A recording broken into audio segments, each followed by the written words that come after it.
Welcome students. अगर आप class 10 board exams के लिए a letter to God chapter को सच में मास्टर करना चाहते हैं तो आप बिल्कुल सही जगह पर हैं। आज हम इस एक्सप्लेनर में पूरी स्टोरी, टॉप स्कोरिंग वोकैबुलरी और मॉडल आंसर्स कवर करने वाले हैं ताकि आप अपना एग्जाम कॉन्फिडेंटली एस कर सकें। Let's get started. जल्दी से देख लेते हैं आज का रोड मैप। पहले द स्टोरी आउटलाइन, फिर एसेंशियल वोकैबुलरी, उसके बाद कैरेक्टर एनालिसिस और लास्ट में सबसे important predicted exam questions. Okay, part 1, the story outline. ये एक ऐसी कहानी है जो एक इंसान के अनवेवरिंग फेथ यानी अटूट विश्वास को टेस्ट करती है। तो कहानी शुरू होती है हमारे हार्ड वर्किंग फार्मर लेंचो से। एक हल्की सी ड्रिजल यानी बारिश को देखकर वो बहुत खुश होता है, casually calling them new coins. लेकिन अचानक से ये बारिश एक डेवस्टेटिंग हेल स्टॉर्म में बदल जाती है और उसका पूरा क्रॉप रूइन हो जाता है। अब स्टार्वेशन यानी भूखमरी के डर से वो डायरेक्टली गॉड को एक लेटर लिखता है। पोस्टमास्टर उसकी मदद जरूर करता है, पर एंड में एक बिल्कुल शॉकिंग ट्विस्ट आता है। अब ध्यान दीजिए, इस पूरी स्टोरी का मेन कॉन्फ्लिक्ट एक एग्जैक्ट नंबर पर टिका है और वो है 100 पेसोज। लेंचो को सर्वाइव करने और अपनी फील्ड को वापस सो करने के लिए एग्जैक्टली इतना ही अमाउंट चाहिए था, और यही स्पेसिफिक डिमांड उसके फर्म इनोसेंट फेथ का सबसे बड़ा प्रूफ है। लेकिन दूसरी तरफ एक कंप्लीटली सेल्फलेस पोस्टमास्टर और उसके कॉलीग्स ने मिलकर चैरिटी कलेक्ट की, पर वो सिर्फ 70 पैसों ही जमा कर पाए। ये जो 30 पेसोस का शॉर्टफॉल है ना, यही कहानी के क्लाइमैक्स की सारी टेंशन बिल्ड करता है।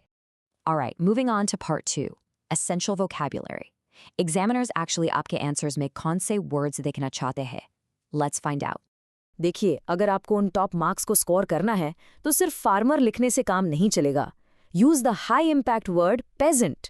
जब उसके खेत की बात आए तो हार्वेस्ट यूज करें। और हाँ, कहानी की शुरुआत में जो हल्की बारिश आई थी उसे हम सिंपली ड्रिजल कहेंगे। और जब तबाही आई तो वो सिर्फ हेवी रेन नहीं थी दोस्तों, हेल स्टोन्स गिरे थे जिन्होंने लिटरली सब कुछ बर्बाद कर दिया। इस डिजास्टर की वजह से लेंचो की फैमिली पर स्टार्व होने का खतरा था। स्टार्व यानी भूख से मरने की नौबत। ये वर्ड एग्जाम में जरूर लिखना, it really shows the seriousness of his situation. Next up, part 3, character analysis. यहाँ हम लेंचो और द पोस्टमास्टर को कंपेयर करेंगे। पहले बात करते हैं लेंचो की।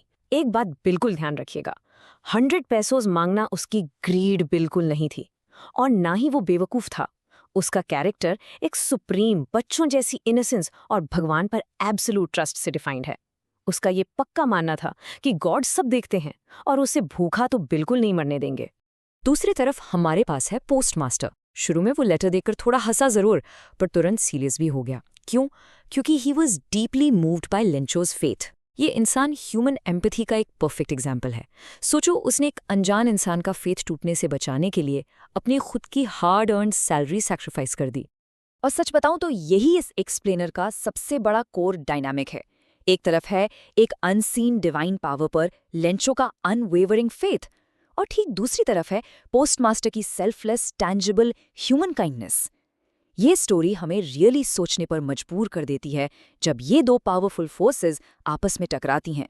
Finally we reach part 4, predicted exam questions. चलिए देखते हैं बोर्ड एग्जाम्स के लिए कौन से क्वेश्चन सबसे ज्यादा क्रूशल हैं।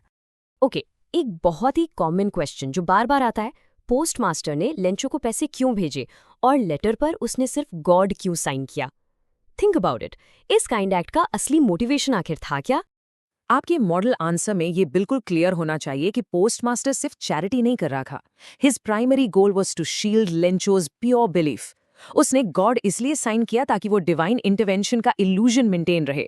अगर लेंचो को थोड़ा सा भी हिंट मिलता कि पैसे किसी इंसान ने दिए हैं तो उसके फेथ का पूरा मैजिक ही टूट जाता, right? Here's another trick question जो एग्जामिनर पूछ सकता है। Did Lencho try to find out who sent the money and why not? ये क्वेश्चन बेसिकली लेंचो के उस यूनिक माइंडसेट को टेस्ट करता है जब उसके हाथ में वो एनवेलप आया था। And the answer is a big resounding no. उसने इन्वेस्टिगेट करने का जीरो एफर्ट डाला। क्यों? क्योंकि उसका फेथ इतना एब्सोल्यूट था ना कि आसमान से पैसे आना उसके लिए लिटरली एक कंप्लीटली नॉर्मल बात थी। उसने गॉड से मांगा और गॉड ने दे दिया, सिंपल। उसके अंदर आश्चर्य यानी सरप्राइज की एक बूंद तक नहीं थी। सो अब आते हैं स्टोरी के सबसे बड़े क्लाइमैक्स पर। Who did Lencho think took the remaining 30 पेसोज? याद है ना, उसने 100 मांगे थे पर उससे मिले सिर्फ 70। ये मैथमेटिकल गड़बड़ ही उसका सारा गुस्सा ट्रिगर करती है। बोर्ड एग्जाम में आपको ये एग्जैक्ट फ्रेज जरूर लिखना है, a bunch of crooks. Lencho ने बिना सोचे समझे तुरंत पोस्ट ऑफिस एम्प्लॉइज को ब्लेम किया। उसकी लॉजिक एकदम सिंपल थी, गॉड इज परफेक्ट। वो काउंटिंग मिस्टेक तो बिल्कुल नहीं कर सकते और ना ही वो रिक्वेस्ट डिनाई करेंगे, तो ऑब्वियसली इन पोस्ट ऑफिस के लोगों ने ही उसके 30 पैसों चुरा लिए होंगे। अब एक सीक्रेट वेपन सुनिए। अपने एग्जामिनर को इम्प्रेस करने के लिए इस लिटरेरी टर्म का यूज अपने आंसर में जरूर करें, आयरनी। आयरनी आखिर होती क्या है? ये तब होती है जब आपका एक्सपेक्टेड आउटकम रियल आउटकम से एग्जैक्टली ऑपोजिट हो जाए। इस कॉन्सेप्ट को ग्रैब करना टॉप ग्रेड्स लाने के लिए एब्सोल्युटली क्रूशियल है।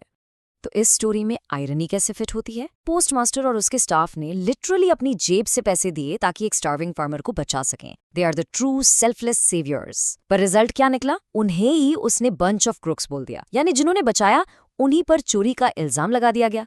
Guys, that is textbook irony right there. मैं आपको एक बहुत ही इंटरेस्टिंग थॉट के साथ यहाँ छोड़कर जा रहा हूँ।